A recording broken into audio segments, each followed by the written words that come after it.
Welcome to In Conversation with Wellence, a podcast focused on personal well-being. And I'm your host, Dave. We chat with busy professionals and leaders, uncovering practical insights and stories that inspire healthy habits and a fulfilling life. Join us on this journey to better well-being. Welcome to the very first episode of this podcast. I'm your host, Dib, and I'm delighted to have a very special guest today, Anastasia Vinnikova, an award-winning mental health advocate. We'll dive into the personal well-being challenges that Anastasia had to go through, her journey since then, and insights from those experiences that can help us all lead in happier lives, both at work and outside. So, welcome, Anastasia. Hi, Dib. Thank you so much for having me. Very excited to be here as your first guest. Thank you. We're delighted as well. So, I know you for 5 months, but please could you take a few moments for our guests, for our listeners, as to what your current role is and the various organizations you're involved in? Of course. So whenever I meet someone new and I'm introducing myself, the first thing that I like to say is that I am a well-being advocate who really doesn't like having any spare time. So spending pretty much every waking moment that I can working on mental health and well-being. So my day job currently is on the executive leadership team at Mind Forward Alliance, which is a non-profit workplace wellbeing organisation rooted in the ethos that businesses have an opportunity to have an enormous impact on societies around them. So if employers can get workplace wellbeing and mental health right, then the consequences are positive and far-reaching for the rest of the broader society and ecosystem in which they operate. I head up the UK programme there, which means that I support lots of different large and small organisations in trying to develop cultures and frameworks where their people can really thrive. As I said, though, I don't like having much spare time. So alongside that, I also sit on the board of trustees for a very small but mighty mental health charity called Inspire UK, which provides accessible therapies to people by subsidising and part funding private counselling sessions. And this is in response to either people facing long NHS waiting lists. We love our NHS, but we do appreciate that it's stretched, or equally people that for a variety of reasons might not be able to access or not want to access state-provided healthcare. We believe that, therapy and interventions for mental health should be available for everyone, so we do what we can to make that a possibility. I also sit on 2 committees for the Samaritans, who I'm sure lots of listeners will be familiar with, but they are the UK's leading suicide prevention charity. With the Samaritans, I work on their online excellence programme, so looking at trying to ensure that the internet is a safe space for vulnerable people, and also on their external engagements and research committee, which essentially looks at policy influencing, kind of external relations, that really insightful research that helps us to understand what we don't know about suicide and also how can we ensure that we're preventing it in an effective way. Lots of kind of this work is, referenced by, the fact that I spent the majority of my career at the Bank of England heading up their wellbeing programme and their mental health networks, which was such a fulfilling, an insightful experience for me. And it really kind of contributes to lots of the work that I do now. And I've got special interest in mental health inequalities, young people's mental health, and the mental health of sports people, because in what feels like another life now, I was a competitive figure skater for about 20 years. So, of course, it's quite a nuanced and complex experience to understand, the impact that sport can have on well-being and on the lives of athletes and people around them. So really interested in providing support to those communities as well. So that's me in a nutshell. Wow, that is in a nutshell a very big life. I don't know how did you pack 20 years of figure skating in? I don't know how do you manage that time? I cannot see you have 20 years in you, right now. That's very kind. So amazing, thank you. This is so close to the heart of what we're doing with the Wellence, but let's get into that later. So as part of doing some research coming into this podcast, I've actually reached out to one of your friends. And as you said, you are, and you actually also are board member at her company. So, and I asked her something about what would people like to know about you that will really get them impressed and positively impacted. So what would you be? What would you think that if you had to have a guess, what would that be? I hope that they were kind. I'm sure that they were. It's hard to answer this question because generally my personality, and I recognise that this is a barrier to my well-being. I'm not good at reflecting on sort of the positive things that I might have done, and I'm more kind of, I want to get on to the next task, or I want to kind of think about how to do things better next time. I suppose if I have to think about, who you've spoken to, it's probably, maybe she's said something about kind of my dedication to young people. So I feel quite strongly about particularly that sort of transition period that people experience moving out of education and into the workplace. And I've been very fortunate with Inspire to do work around trying to bridge some of the gaps of how people kind of feel that experience and how tense and difficult it can be. So I hope that if people know that I've kind of done some work around supporting young people and trying to ensure that that transition has at least some relief of the stress that is inherent in that process, then hopefully that's a positive impact on kind of the world around us, and for people who might be approaching that journey and might be a bit apprehensive about what it might feel like. Yeah, you probably picked up a few, but there was a lot more.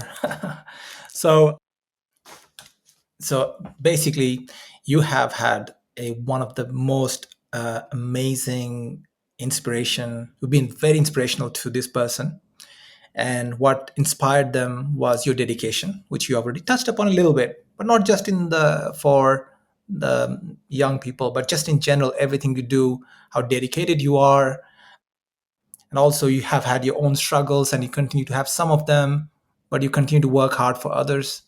You develop your own skills as well as empower others. And the last thing I would like to say is you are a formidable force in the mental health industry. Oh, that's very kind, and obviously very touching that that's how my work has come across. As you kind of touched on there, I'm very very open about my own struggles with mental health. So I have an anxiety disorder that unsurprisingly often comes hand in hand with depression.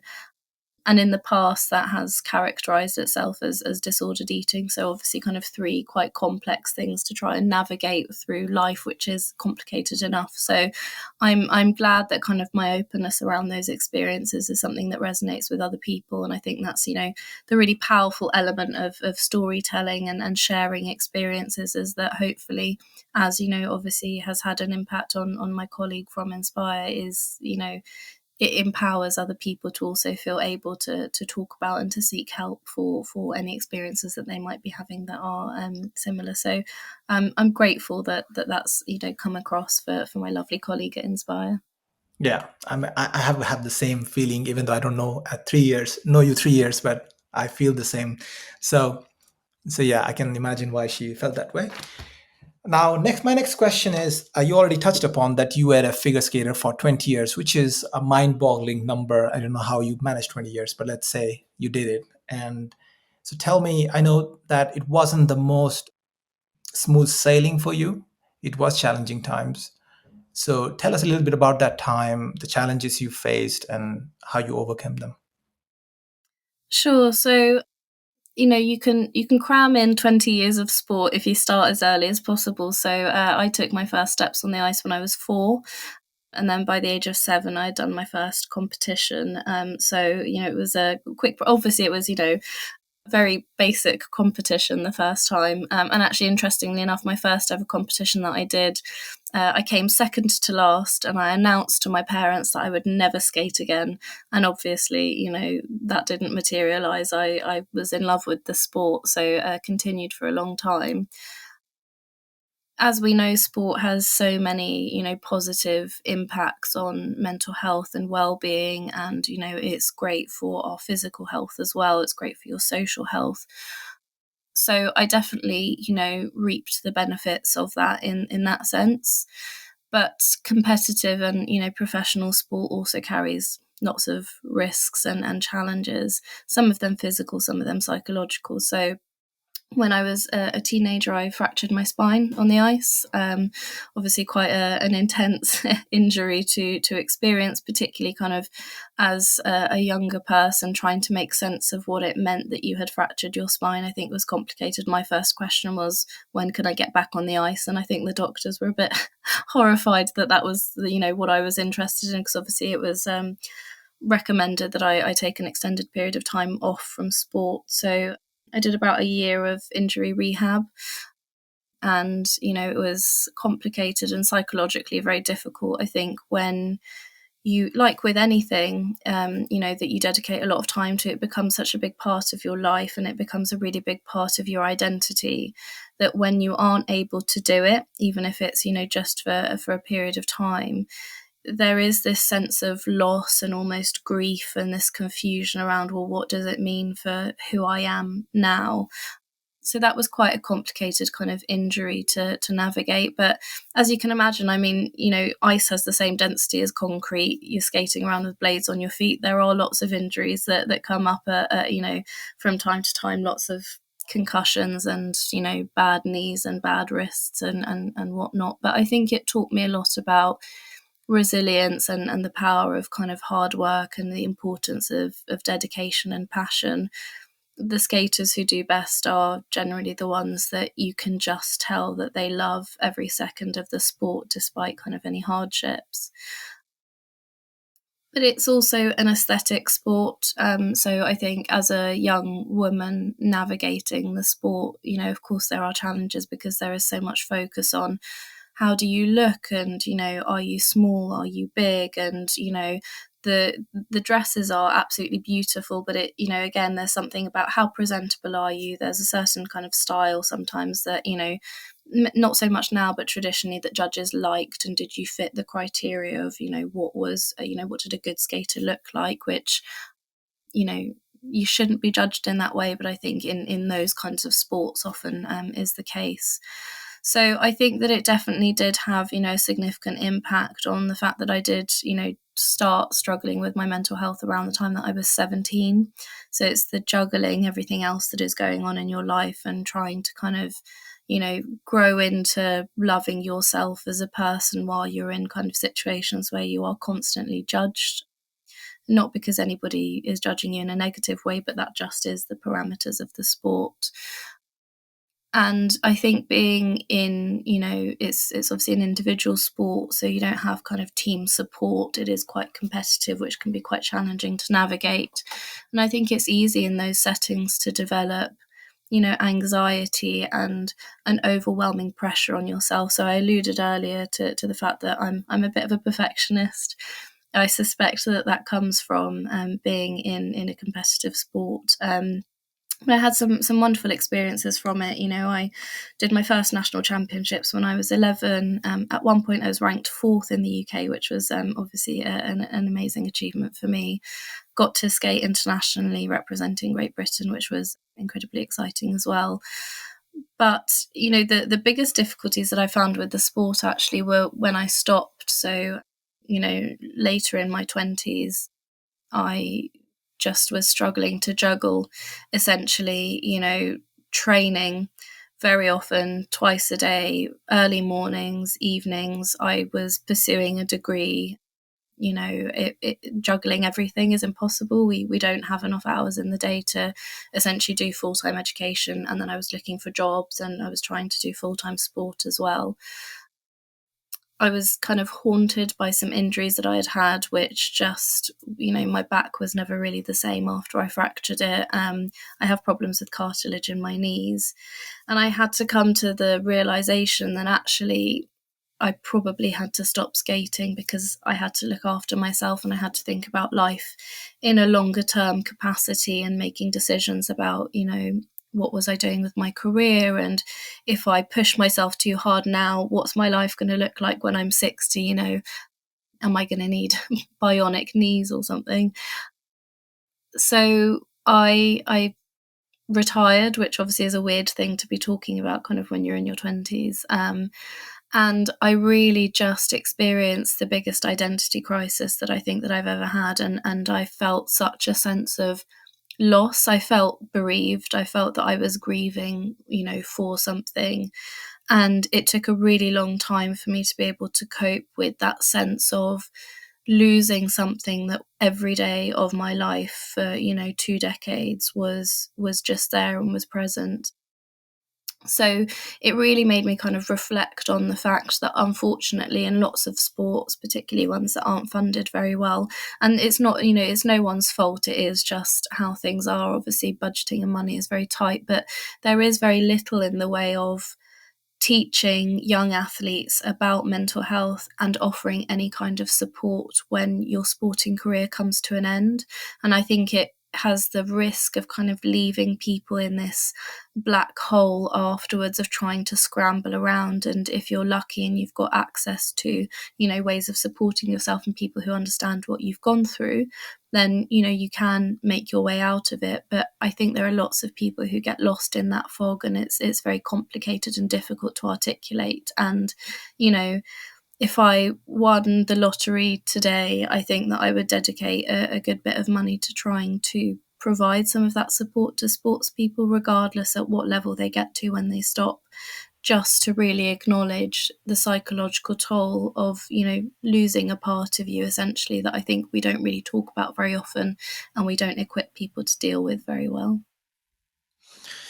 Wow, it looks so pretty on the TV when you watch these figure skaters on ice moving, jetting around from side to side and twirling and twisting. But this is really the other side of it, which is quite tough. And you said you realized that you needed to retire, you need to take care of yourself. How did that realization came about? And a lot what I see these days is there's this sense of I have to take on a lot of stress to succeed, and at any cost, people kind of drive themselves to burnout at work. It takes a long time before people realize. How did you come about that realization yourself? I think in the context of my sporting career, the realization came because I was reflecting on the results that I wanted and the results that I was getting, and understanding that the barrier, frankly, was kind of my physical abilities. So, I got to a stage where, my health wasn't very good, and I was kind of dealing with the repercussions of old injuries. So particularly my back and my knees are, cartilage doesn't come back very easily. So when you damage it, it's, takes a long time to heal. And I sort of got into a pattern of training really hard, having a flare up of my old injuries, having to take a couple of months off to recover, coming back, having lost that time, having to get back to where I was, working really hard. And then once you get to that stage, again, the injuries flare up. And I think that there is a temptation to push yourself through the pain and, the amount of times where I knew I probably should stop and I just couldn't do it.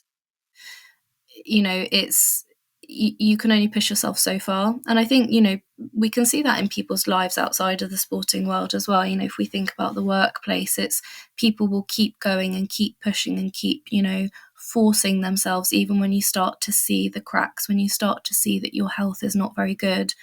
And really, it's only when it gets so bad that you can't cope anymore that we stop. When in reality, if when you start to see the signs, you take a pause, you're more likely to be able to kind of recover and not get to that stage of, complete burnout where you're very unwell.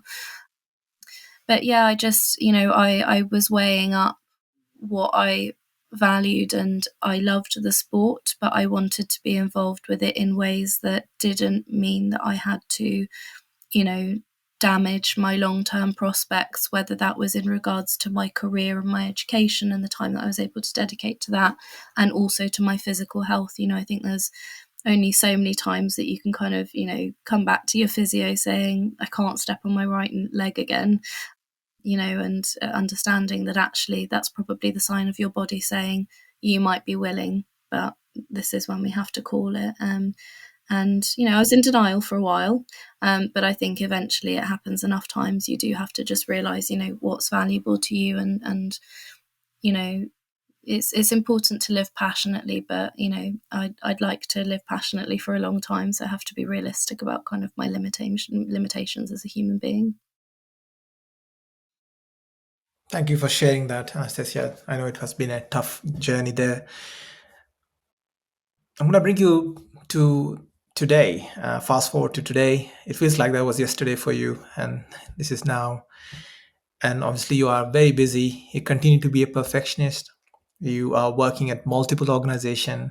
You don't want any free time, and you still have some of the issues that you talked about. How do you, in this scenario, take care of your well-being? How do you make sure you don't burn out yourself Yeah, again? so I would say working in wellbeing, and Dib, I wonder if you kind of have similar experiences. I think that everybody expects that you've got the golden ticket, you know exactly how to get it right. And I think I probably put pressure on myself to want to be kind of, practice what I preach and always do the right things, which isn't true. I'm human too. So I do have these kind of perfectionistic tendencies. I do have kind of a natural kind of risk leaning into kind of getting to that stage of burnout. And it's a constant evolution. It's a process of learning and kind of getting to know yourself and the signs that you're getting to that stage. But as you say, there are definitely some things that I do that are just parts of my life which are really important for keeping me well, generally speaking. And some of them might seem small or kind of inconsequential, but I think that they're important. And I think, for every individual, there'll be things that work for them, that it doesn't matter how small or silly they seem, but if it's what keeps you well, then that's fantastic, and treasure that. So physical kind of activity is important for me. Obviously, coming from a sporting background, you don't lose that sort of love of movement and exercise and the appreciation for everything that it gives you. But I kind of define my activity in the sport slightly differently. So I do still ice skate, but that's limited to once or twice a week. At the moment, and it's very much done for the pleasure of the sport and being back in kind of a space that meant so much to me as I kind of navigated through life. And it's 40 minutes on the ice and it just gets the heart rate going. I feel like my old self. It's just a really nice way to express myself as well. I also love swimming and dog walking. And dog walking is an interesting one because it has the kind of multiple benefits of you get your heart rate going, you're breathing, but you're also out in nature. We know that greenery is very important for kind of, connecting with nature is fantastic for well-being. And animals, there's lots of research that suggests that connections with animals have a positive well-being impact. So, it's kind of 3 in 1, which is fantastic. But I think that there are kind of also some, quieter sort of, I suppose, lower scale things that are important for me. So, I have quite regular therapy. I have a fantastic relationship with my therapist. It is incredibly important for me. It keeps me anchored. It gives me a perspective on kind of the things that I'm experiencing. And it offers an outside voice to help me when I can't recognize the signs that maybe I'm heading in the wrong direction around how I'm kind of looking after myself. So, that's really helpful as well. But I also think that there is something about sort of the intangible kind of frameworks that we set up for ourselves that are important. So the people around me and their understanding of, what my mental health is like and what is helpful for me when I start to kind of get back into a bad place is important. So my family, my friends, they are all people that I'm very open with about how I'm feeling. In that context, if you say, how are you? I usually won't say fine unless I actually am fine, which, I know is the typical thing when we do our small talk. How are you? I'm okay. We don't go into it. Being honest with the people around me about how I'm feeling just gives them the opportunity to help step in when I need some support. And of course, that's a reciprocal thing as well. So that's something that I will offer to people in my life also. And just teaching myself to make the most of quiet periods. So I know it sounds like I don't have many, but obviously sometimes the stars align and everything is quiet on all fronts. And just making sure that when there are those down times, that is when I'm really making the most of resting and trying to look after myself and doing things that I enjoy. I think that's really underrated as a sort of, well-being method. If something makes you happy, take the time to do it, because that's really, really important for kind of, your emotional well-being as well. Other than that, I guess just during times of anxiety, I find it really impacts my sleep. So I love guided meditations for sleep. So, ones particularly where it will be somebody talking you through a lovely scenario. So, I like the ones that are very wintry, a crisp walk in the snow, or, they talk you through and you're sat by a fire and outside it's very cold and you're very cozy. So when I can't sleep, that is my go-to. I absolutely love that. I find that it works, an absolute treat. So that's kind of my well-being in a nutshell, really. Yeah. Thanks for sharing that. There's quite a few in there, and I can imagine when you have that few things that you tap into from time to time. It's not easy to keep all of them doing every day or every week. But the idea that you have them and you kind of come back to them from time to time and just keeping with them, at least not kind of completely forget, like do it for 1 month and not ever do it again for the next 6 months or something, that doesn't really bode well. But just having them and connecting with these kind of rituals or routines, it keeps the biomarkers, keep just giving you those little bit of a boost on a regular basis. I can completely understand that. And and with Wellens, we're trying to do something similar, which is we're trying to get people to get into habits. 5 minutes, 10 minutes. We try to get them to do it regularly, whatever that is for them. And yeah, and if they miss it once, that's okay. Get back and just keep doing them. Is sometimes might say, why would I do it? But the studies have shown that if you do them, even if it's 5 minutes, but do it over a long period of time, they have amazing results. And so, yeah, thanks for sharing that. Really, really enjoyed it. So, you kind of touched upon a little bit about what remains some of your challenges today, and you continue to work on them. If you had to call out one or two, what will they be? And what then would be your, what kind of thing will help you get back? Yeah, so I think the biggest challenge to my well-being is that I like saying yes to everything. So, I think working in this space, there are so many exciting projects and opportunities. And I think that because fundamentally, I work in mental health and well-being because I'm really interested in helping people. I find it so fulfilling and rewarding that if I've had a really stressful week, I know that that stress is for the purpose of, supporting other people, and, in the hope that, if I can do some small thing that makes somebody else's life a little bit easier, a little bit kinder, let them feel a bit of compassion, then, that's so worth kind of any stress that I've felt. But it means that I'm not so good at saying no. And I think that that's, particularly where it's very kind of emotionally heavy work a lot of the time, I think that what that means is that I am not good at sort of, thinking about the kind of toll that it can take on me as an individual, absorbing lots of the emotions around work in mental health and well-being. So I think that, not being able to say no is probably one of my biggest barriers to my well-being, but I'm getting better at it. It's something that I recognize. I think that with all kind of well-being behaviors, even like you were saying with, the purpose of Wellence is, those micro behaviors and the intention behind it. It's hard until you recognize what are some of the things that you should be doing, what are some of the things that you shouldn't be doing. So I've taken the first step, which is that I recognize that it is something that I need to think about.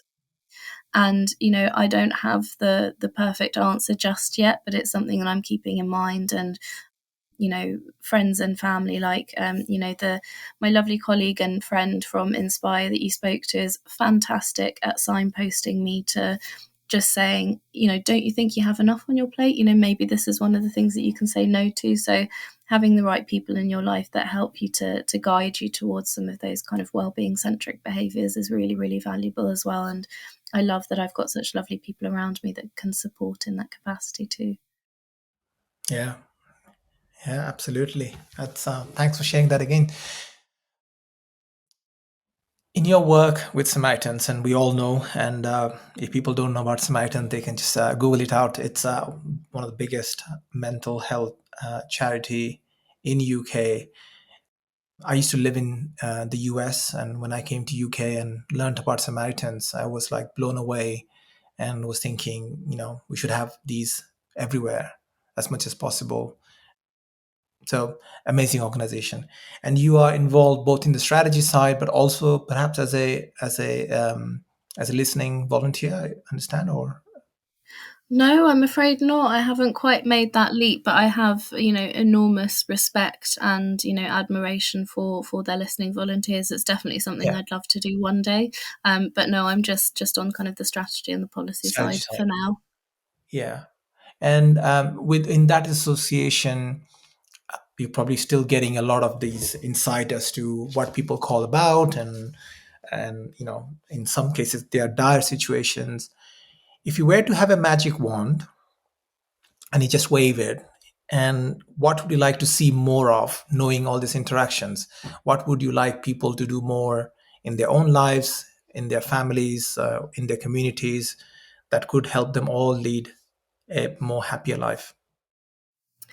Yeah, so I mean, I could talk about the fantastic work of, Samaritans and suicide prevention all day. We'd need like a 6-hour podcast for that. But I think that one of the biggest things that I sort of observe is that there are challenges around people feeling that they can be open about how they're feeling.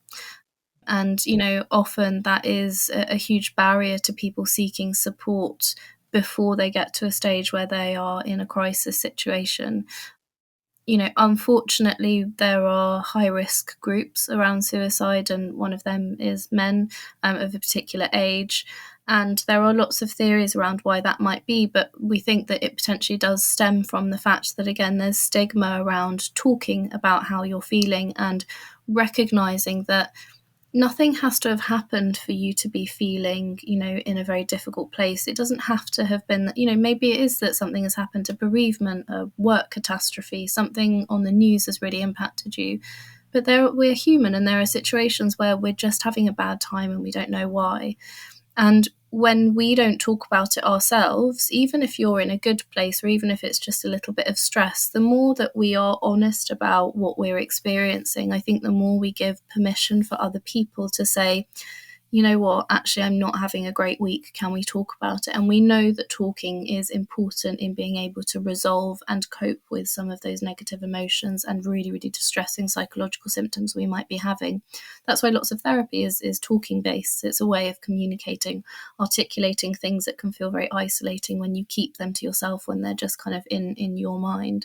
So I think, a big takeaway for me is the more honest and open we are with people in our lives about how we're feeling, the more we're giving them permission to do the same. And you never know, people can be very good at hiding when they're experiencing a really difficult time, and just giving that permission, giving that signal to them that actually, if you want to talk about it, I'm somebody who's open to it. I'm comfortable in my own emotions to be able to talk and share my own experiences too. I think it really kind of is a sort of almost invisible form of support to people, even if they choose not to speak to you. The release of knowing that that option is there and available, I think is incredibly important. And I also think that kind of educating ourselves, we are so lucky in kind of the age of, the internet and technology and digital platforms, that there are so many opportunities for free to learn a lot more about things like suicide prevention, about mental health, about different mental illnesses, that it's a shame not to make use of those. Samaritans, in fact, have and this is specific to the workplace, but I think it's a fantastic tool anyway. They have a free training. It's called Wellbeing in the Workplace, and it's rooted in the training that is offered to their listening volunteers, obviously in a very different scale. But it's an incredible tool. It's online, it's easy to access. You can dip in and out of it across platforms. And it helps you to understand, what does active listening look like? How do we have conversations that are genuinely supportive for, the people around us? That's one example of, millions of resources that are out there online. The more we understand and educate ourselves around well-being, mental health, emotional health, conversations, how we listen, the more that we help to kind of destigmatize mental health on the whole. And again, just create these kind of societies and communities and support groups around ourselves that just signal to people that if you're not doing well, it's okay. I'm here and I know how to have a conversation with you about it, basically. So let's talk more and let's learn more.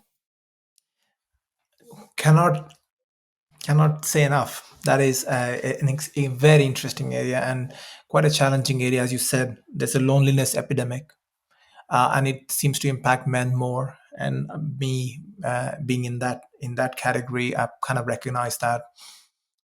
I had my burnout and then been in and out of therapy myself, and now I am in therapy at this point. And what I did last year, in the last few years, because there's a lot of research I did while coming into Wellence, that this whole idea of creating a safe space, sharing, and kind of do it with therapy. And I was thinking, I can do more of that. And how can I do more of that? I don't want to have a lot more therapy. It takes time and money.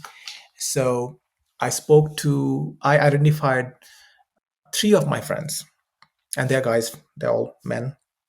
I said, could we start to create this space? And they were like, what space? I'm like, basically, no longer I'm going to just call you and say, amazing, life is amazing, all great, I'm this amazing person. No, I'm going to tell you how it is. And often it is that things are not going well. And I want to share with you. And I'm going to do the start. I will share with you my problems. All I expect from you is listen in and not give solution initially. And I'll do the same for you, but it's optional.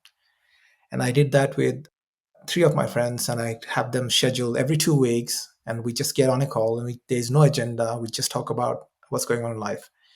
It has been a complete life change. It's a complete game changer for me. And I'm still in therapy, where this is like a complete additional boost of well-being for me. And my friends, they have been all absolutely pleasantly surprised how this is impacting them, and they're always saying, I'm looking forward to the next one. So thank you for that. Thank you for sharing that. And I'm just going to ask you something that we probably won't touch upon with other guests, but given your background, Anastasia, I would like to hear, and what, because you are so much active in workplace well-being, and what are observation trends you see, and perhaps also what you think some of the kind of low-hanging fruits that organizations can do to help or improve their staff well-being. Yeah, so it's interesting because, as I said, I work for an organisation where we understand the impact that employers can have on their people directly, and also kind of on those broader ecosystems. And I think that there's been lots of change over the last couple of years. I know that the pandemic is a bit of a buzzword. I know that everyone's probably kind of sick of hearing about it, but the really fantastic thing in the world of workplace well-being is that the pandemic really sped up, I think, the research that came out around what does workplace well-being look like, what are some of the things that we should be thinking about, how do our practices impact our people's mental health and well-being. And I think off the back of that, there's lots of emerging trends, but 2 that I think are interesting and kind of worth discussion, certainly. And the first is something around kind of the intersection between inclusion and well-being. So for a long time, we've known that, inclusion and well-being essentially are one and the same. You can't have one without the other. But I think that in the last couple of years, thanks to advocacy from incredible, individuals and from organisations, and, partly because storytelling and education is easier with, the use of technology and the internet, we learn more around quite, previously stigmatized conditions and life circumstances. And of course, that finds its way into the workplace. So topics that, in the past may have felt taboo to talk about at work, but that have an enormous impact on, the well-being and frankly productivity of employees are starting to come out as significant topics. And it's things like child loss, miscarriage, menopause, fertility, and the impacts on both partners in a relationship. It doesn't just have to be the individual experiencing it directly, but obviously there is kind of the partner is significantly impacted by that as well. Things like cancer, substance misuse, complex bereavements. So I think that there is this newly kind of emerging openness around what are all of these complex life intersections, and actually in the lens of workplace well-being, how do we support people who are going through these really challenging circumstances. And linked to that as well as the experiences of different demographics. So I mentioned with Inspire, the charity, one of the things that we're quite conscious of is that experiences of access to mental health care and support are different, unfortunately, in the UK, depending on which demographic you belong to. The outcomes are different. There is inequality that is very starkly seen in mental health, and there is work being done to alleviate that. But workplaces, have to be conscious of that as well in what they provide and how they tailor their provisions to be able to be accessible and relevant to a whole range of their diverse kind of employee populations, which is super important. And the second thing is technology. So very, very relevant to Wellence. Obviously, I know that kind of, components of Wellence are rooted in AI. And it's interesting because technology and AI specifically has, this fantastic opportunity, I think, to offer quicker, globally accessible wellbeing support to individuals within workplaces. So, workplaces, lots of them, whether they're small or large, but trying to offer something that is applicable to everybody is difficult, but AI and technology offers opportunities to do so.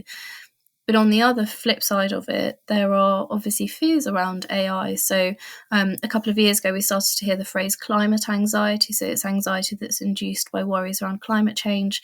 Now we're starting to hear the phrase AI anxiety. And it's this concept of, if you look at the headlines, and, I think sometimes the media hasn't presented it in a very helpful way, but people are worried about what it means for the future of their job stability. The fact that there is this opportunity of platforms and softwares being able to fulfill the same functions as people, but quicker and probably cheaper. So I think that they are considerations for how do you bring your people on a journey with you as you navigate the opportunities of new technologies without enabling it to become a risk to how your people are feeling and therefore how able they are to contribute in a meaningful way to your workforce. So inclusion and technology are two of the ones that I think are really interesting as challenges and trends of what organisations are starting to think about. And I'll be excited to see how that kind of develops over the next couple of years as well. Yeah, thank you. And I'm glad you brought it up. And the AI, I see us going in two directions, where one direction is a lot of mayhem and chaos and people losing jobs, and we haven't figured out how to then reintegrate them into society in a meaningful way, and all the disruption that happen. I can see a scenario where that can happen. We have had technology disruption many times in our history, but the speed at which AI is operating is completely unprecedented.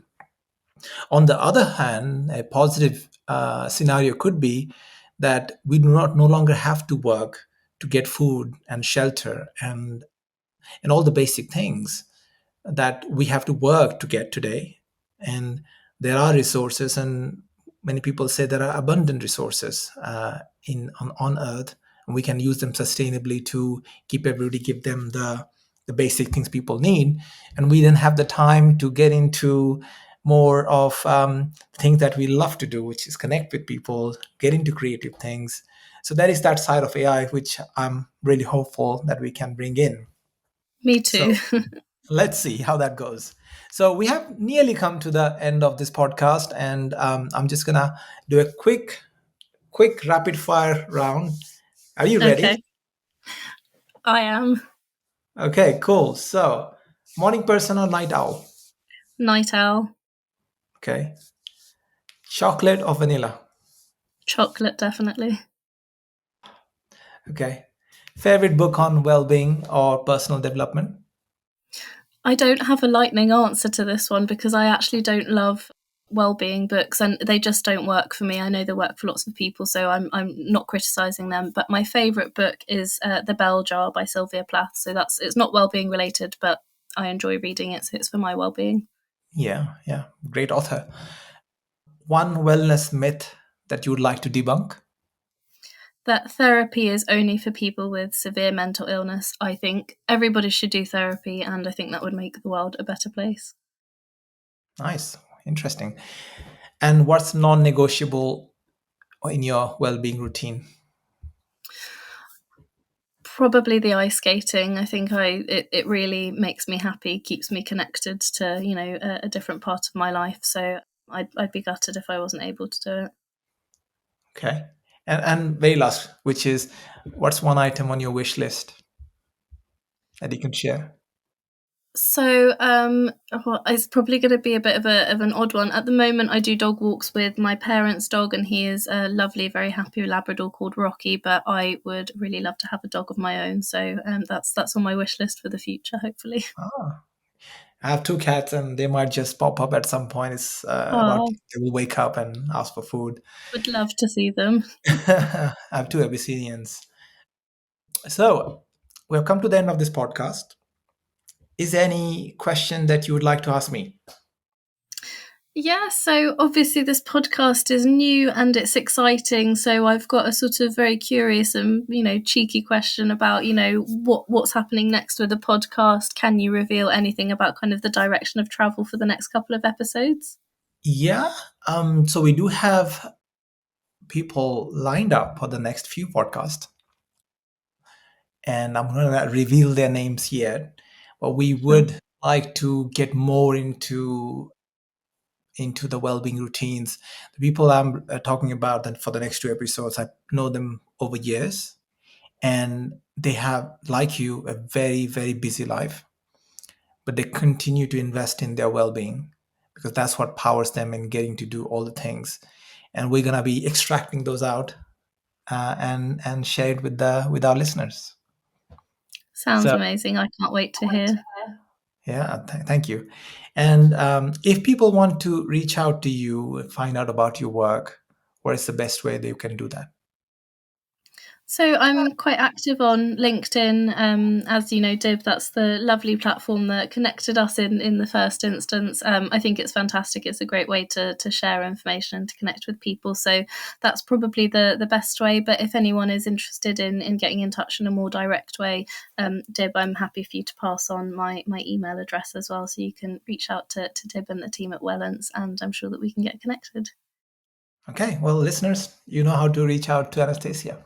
We'll come to the end, and I want to just thank you for your time and sharing all those insights, and have a rest of the weekend.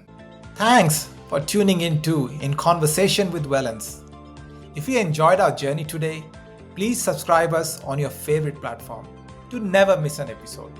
If you have any questions or feedback, please reach out to us at team@wellence.me. We'd love to hear from you.